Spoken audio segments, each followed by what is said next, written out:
मोर्शी पंचायत समिती अंतर्गत येत असलेल्या शिरखेड गावात शेतकऱ्यांच्या शेतात जाणाऱ्या रस्त्यावर शिरखेड येथील दिलीप रंबाजी खराते यांनी घरकुल बांधून शेतकऱ्यांच्या शेतात जाणारा रस्ता बंद केला असल्यानं याबाबतीत शेतकऱ्यांनी अनेकदा स्थानिक प्रशासनाला रस्ता मोकळा करून देण्याची मागणी केली आहे। आमची तिथं वडिलोपार्जित शेत जमीन आहे, 6 ते 7 एकर आमचा तिथून वहिवाटीचा वडिलोपार्जित रस्ता आहे। तो रस्ता सुद्धा त्याने ताब्यात घेतलेला आहे।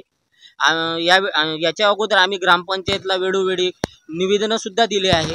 यावेळी त्यामध्ये त्याने आमच्यावर खोटे आरोप सुद्धा लावलेले आहे आणि ॲट्रॉसिटीच्या केसेसमध्ये सुद्धा आम्हाला गुंतवण्याचा त्याने प्रयत्न केला होता।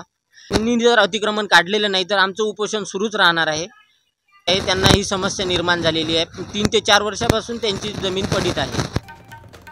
अनेकदा मागणी करून सुद्धा रस्ता मोकळा होत नसल्यानं शेतकऱ्यांनी आमरण उपोषणाचा मार्ग पत्करून ग्रामपंचायत कार्यालयासमोर आमरण उपोषण सुरू केलं आहे। दिनांक 16 एप्रिलला सकाळी 10 वाजता मोर्शी तहसीलदार विनोद वानखेडे व नायब तहसीलदार चारुदत्त पाटील यांनी उपोषण मंडपाला भेट देऊन शेतकऱ्यांशी चर्चा केली, परंतु जोपर्यंत रस्त्यावर असलेले अतिक्रमण काढून रस्ता मोकळा करून देणार नाही तोपर्यंत उपोषण सुरू ठेवणार असल्याचं उपोषणकर्ते शेतकऱ्यांनी सांगितलं।